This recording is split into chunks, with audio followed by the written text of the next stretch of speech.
got to look at the future, and you got to realize that, this kid, when they turn 18 years old, could go to a college dorm. They could go to an army barracks. They could go live in an apartment with their friends, and they're going to be making those decisions on their own. They're not going to be calling you up and asking you whether or not they can watch that TV show or not. And the question we need to ask ourselves is, have we equipped them to start making those decisions, or have we made every decision for them?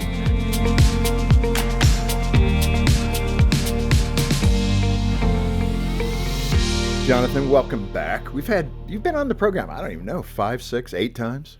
Yeah, something like that. Well, we appreciate it. I mean, you really have studied, technology. You've done the research. Mm-hmm. What we have to do as parents, and we can start here because it's an important place to start, we need to make sure we're modeling it well. We can be the addicted phone user, right? Yeah, no, absolutely. I mean, I guess this book could appropriately be titled 52 Ways for Smartphone-Obsessed Parents to Connect with Their Smartphone-Obsessed Kids. Well, people. I mean, it's got a grip. This is a family thing. We're looking at it, and all people are it's like a magnet, right? We just go there for information, for news, for quick hits on things that we're interested in. In some ways, it's really good. It's the abuse of it that we're talking about when it's overly used. So let's move that into kind of the power of social media and how kids, particularly young people, are really attracted to it. Speak to the allure of social media and why teens and preteens are so engaged with it. Yeah, no, I mean, this is one of those things where obviously it's drawing a lot of people in, young people and people our age alike. Yeah, no. But for young people, they've grown up with it. I mean, they're a digital native, man. I mean, they grew up with this thing practically in their hand. I mean, we still live in a world where the average young person gets this device at around 10 years old, even though most of the research out there is saying wait till high school. It's tough as a parent. Let's be honest. It's tough because if you wait that long, your kid's going to come home and be like, Mom, Dad, all my friends have smartphones. And I've been in arenas, like in middle school arenas, like we're talking with 7th graders, and literally I'll be like, hey, everybody pull out their phone, because I always kind of want to inventory and see. And literally every kid pulls out their phone. So if your kid says that, it might be true. What is the allure, you ask? I mean, it is, let's be honest.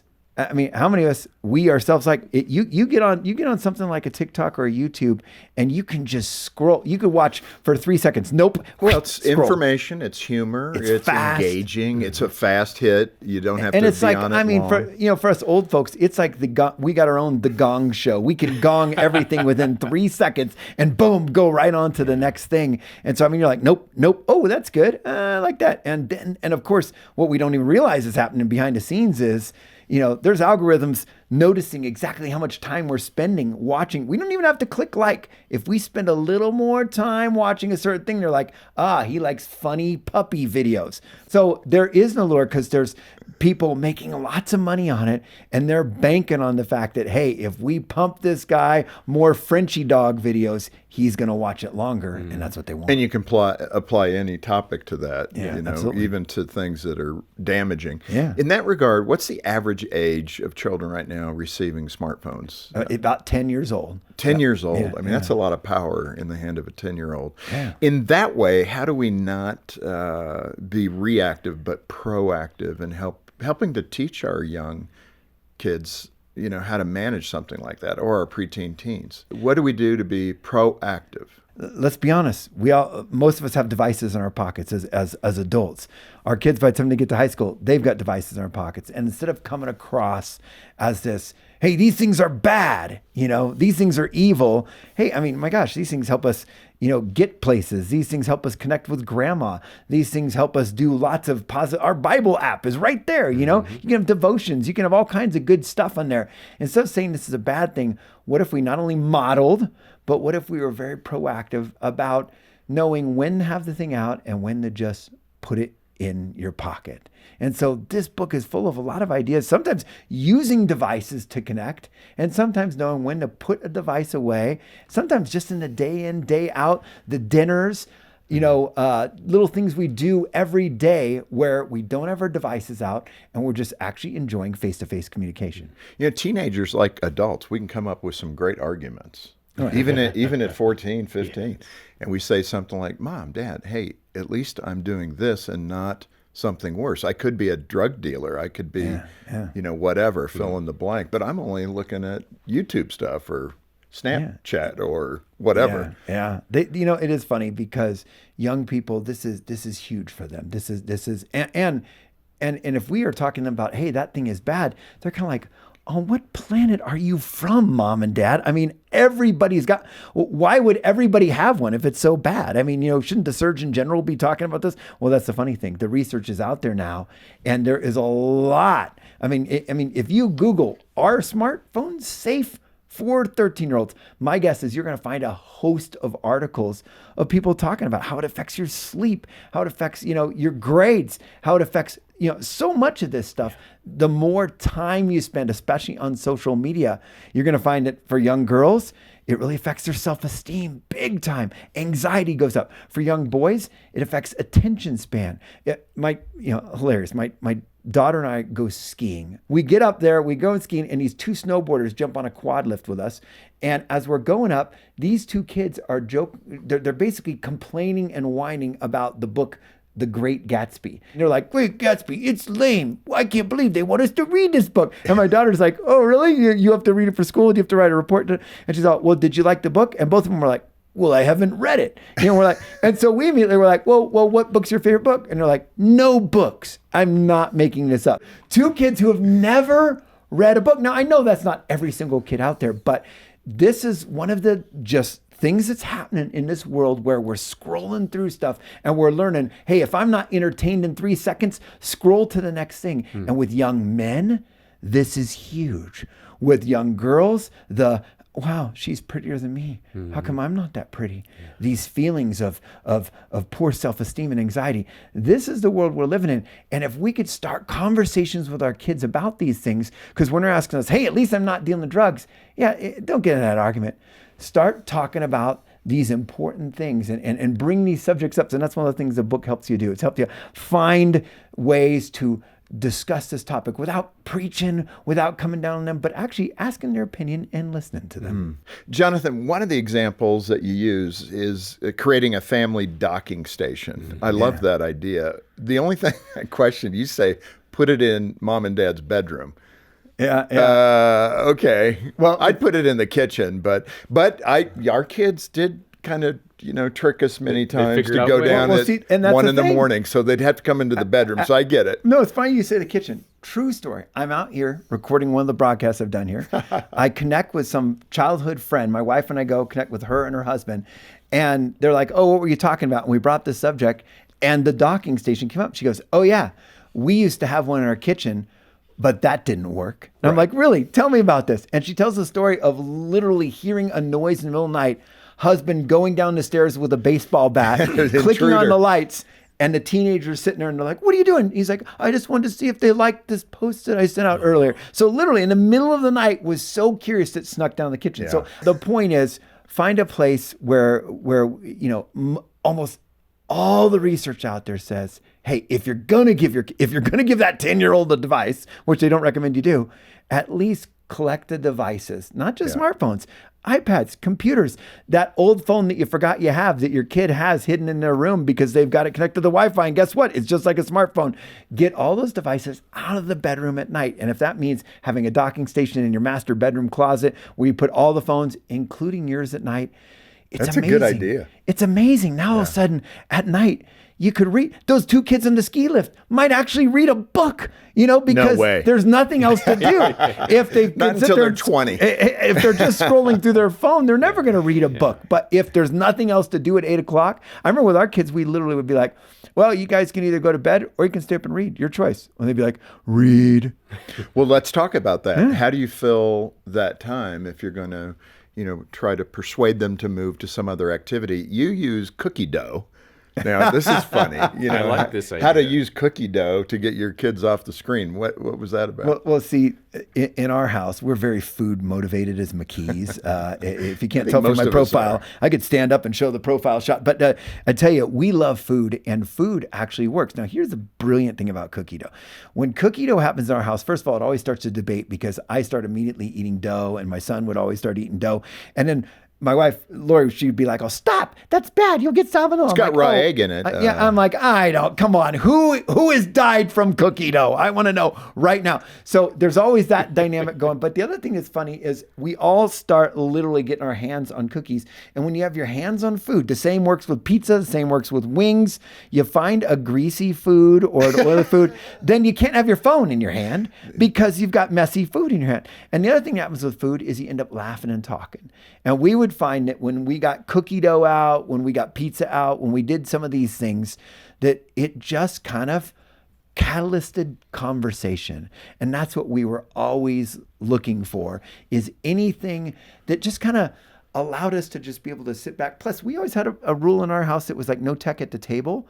So it just kind of became one of those things where like, if we even were doing cookie dough, everybody kind of dropped their phones aside, we go to the table and we just start talking and laughing. And Jonathan, you shared a story about your dad who made a rather significant impulse purchase to help you as a family, and you said that was the only impulse purchase you ever saw him. It was the only impulse purchase that Tom McKee's ever made in his entire life. My dad was one of those guys who, you know, we would be at the grocery store and we'd be like, oh, that Snickers bar looks good. And he'd be like, well, son, let's go home. Let's make a budget. Let's pray about it for a month. And, you know, I mean, this was what we grew up with, you know. I mean, everything was very, and my mom, you know, very, you know, if you invested that Snickers bar money, do you know if you threw that in Vanguard because there's no fees, that, you know, she would, that's what we lived in. Now I know why you like cookie dough. Absolutely, because it's cheap. And so the thing is, you know, there was never splurges. Well, there was this one time where it just so happened this next door neighbor came to us and said, hey, we're moving. We have this hot tub that we haven't touched in years. There's a deck all built around it. If you want all that, we're going to clear it out before we move. We don't even, you can just have it. And my dad looked at me and we said the very common McKee phrase, if it's free, it's for me. And so we went over there and we started taking apart this deck. The spa looked pretty rough. We didn't know, but so we thought, well, let's do the deck first. So we spend the whole Saturday building this deck with this giant hole in it. You know, I mean, for a spa, and we get it beautiful. And then we go over to get the spa. The spa was a little rougher than we thought, you know, the thing. And as we go and we start to move it, it literally falls apart. It disintegrates. It just, and so my dad goes over and he looks at this deck, giant hole in it. And we've spent the whole day building and everything. And he grabs his credit card and he goes, boys, get in the car. And we go and we pull up to this, literally, it was called Cal X Spas. I still remember it like it was yesterday. And we walk in, and there's all these hot tubs. I don't know the difference between a hot tub and a spa, folks. I'm sure somebody will tell us in the comment section. But we go in and we look at this, and he goes, and literally, the salesman comes up, what do you need? And my dad pulls out a tape measure. You know, and he names whatever, 84, you know, names whatever the diameter was to fit that hole. And the guy goes, yep, this one right over here. And he hands him the credit card, goes, we'll take it. Next thing you know, this thing's being delivered at our house. It's full of water. And we are like, yes, we've got a hot tub. And a clean one. Clean one with a brand new deck. Well, something crazy happened. That purchase that he made, he was probably thinking, oh man, I can't believe we did this, whatever. Whenever we tell the story, he goes back, he goes, you know, it was crazy. He goes, something happened because every night, right around bedtime, he would put on a bathing suit and he'd go out and he'd go, well, you guys can go to bed or you can come out in the spa with me if you want. And we're like, well, let's go to the spa then. It's like the reading thing, right? Well, it's either bed or, so we'd go out there with him. We'd just be under the stars and we'd just talk. He goes, you know, I think I discovered this by accident. He goes, but we could never get you guys to say more than a word or two. We'd ask you what's going on. Fine. You know, how's it going? Good. You know, and then, okay, gotta go. He goes, but when I got you in that spa, you wouldn't shut up. He goes, best purchase I ever made. Yeah, and that's good. That's a smart way to do it. Find a activity you can do where your kids open an arena where communication's cultivated, whatever that looks like. You have another one that is a good one, I think, and that's to be engaged, like with their playlist, talk to them. Yeah. You can't grade it. Do not grade their playlist, but you've got to engage it. Yeah, let's listen to some of that. Yeah, I mean, we do a lot of board games and card games, so Gene got into that where everybody would take a turn playing a song on the little tower, and it was really good. And it You does get give insight you a into chance. their life, Yeah, totally. into their taste. But speak to that idea and coach the parents on how to do that well. Because you could fumble that one. Well, one of the important things you said is to not, criticize or not. And that's the thing that tends to happen, right? You walk in and your kids are sitting there scrolling through, social media, and the immediate thing is, what are you guys looking at? What if instead, when you saw them scrolling through social media, you're like, and they're laughing, go, hey, what, show me. Is that what's so funny? Hey, and it's really the attitude you bring to it. Because if you're like, show me, like, are you looking at something bad? No, that's not what I'm talking about. Like, hey, what's so funny? Hey, what's the funniest video you've ever seen? And all of a sudden you let them be the expert and show you. You can do the same with a playlist. With a playlist, still to this day, my daughters and I, we will share playlists back and forth. And my youngest, Ashley, man, everybody admits she's got the best playlists. So we're kind of like, oh, is that good? Yeah, that's one of Ashley's. The difficulty, though, is when you do hit some rough patches, how do you go about, boy, tell me more about that. Why do you like that? Asking questions is what you recommend. And that's fair game, especially, there can be some pretty bad stuff. Well, and that, of course, I'd say depends on the age, right? You've got a 10-year-old, all of a sudden bringing out some music that they shouldn't be listening to. With a 10-year-old, it's very right then, right now. Hey, sorry, nope. It's that simple. As they get older, I think one of the things we've talked about before on this broadcast is letting them make some of those decisions as they get closer to getting out of the house. So it really does depend on their age. But in every situation, I think instead of just coming down and saying no, I think having an opportunity to get to the why behind it. Hey, tell me more about that song. Yeah. What's that song saying? No, it's so true. Like that? And start asking some questions. It kind of leans into another item you put in the book that you mentioned is a don't fast. What do you mean by a don't fast for the parents? Well, it's interesting. This happened as I started talking with a lot of dads who I think kind of struggle with the same thing I struggle with, and that was that they would end up being in lecture mode a lot, and they found themselves saying no and don't and correct and how long, and they found themselves kind of being that drill sergeant parent too much. And so in this particular chapter here in the book, I say, hey, if you by chance, if it comes to everything in parenting, there's bonding and boundaries, and both are really good. Bonding is hanging out with our kids, rolling on the floor with our kids, joking with our kids, watching the videos with our kids. Boundaries is, hey, sorry, you can't have your phone in your bedroom. Hey, that song isn't appropriate. And both of those are very important. Some parents find themselves just very good at bonding, but not good at boundaries. Other parents find themselves just good at boundaries, but really not good at the bonding. So in this particular chapter, I said, hey, if you find that all you are is a drill sergeant, all you are is the no, I said, try something. Try it for a day. You really want to try something? Try it for a week. And try to go on a don't fast. And what that is in every situation we're about to be like, don't you dare. No, you can't. Basically, it's a no, a don't. Tell yourself, don't tell them, because they'll start using it. They'll realize, but just make a pact with yourself that, hey, today I'm not going to say no, or I'm not going to say don't to my kid. Now, I am in no way saying don't have boundaries with your kid. I'm just saying if all you are is the boundary parent, how can you try to alter the conversation to where if they come up and ask you something where you really wanted to say no and said, hey, tell me more about that. You got to look at the future, and you got to realize that, this kid, when they turn 18 years old, could go to a college dorm. They could go to an army barracks. They could go live in an apartment with their friends, and they're going to be making those decisions on their own. They're not going to be calling you up and asking you whether or not they can watch that TV show or not.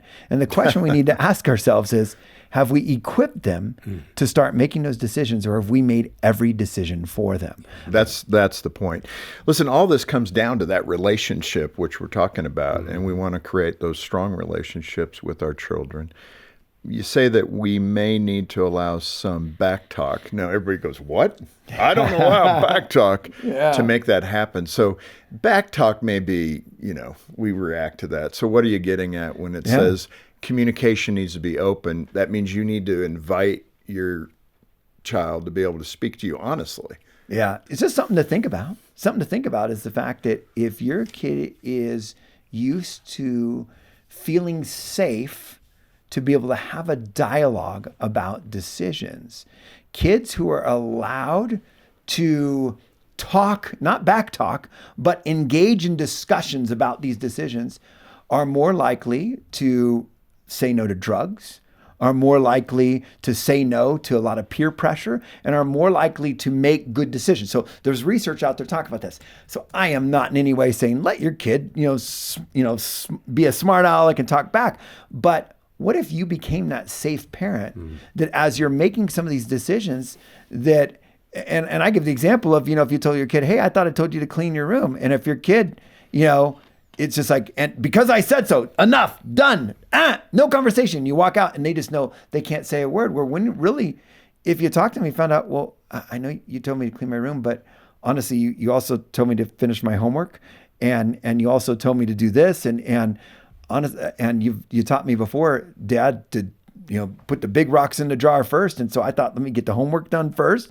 And then I'm going to call grandma like you told me to do. And then I'm going to clean the room. And I should be on the room in about 15 minutes. And that was my plan. Is that an okay plan?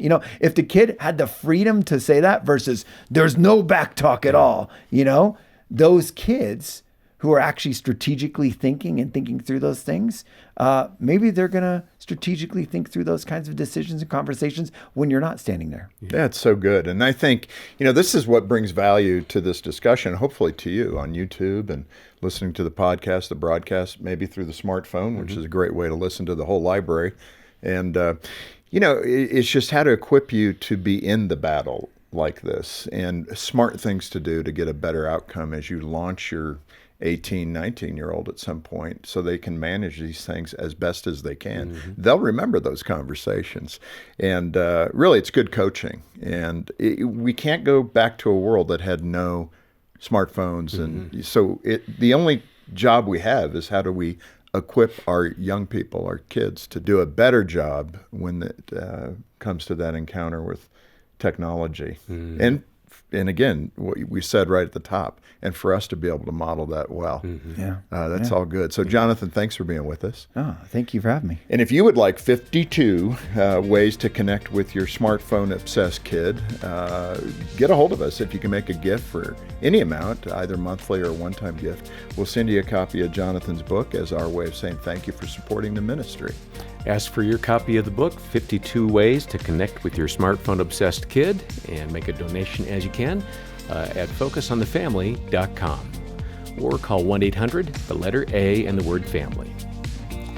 Thanks for joining us today for Focus on the Family with Jim Daly.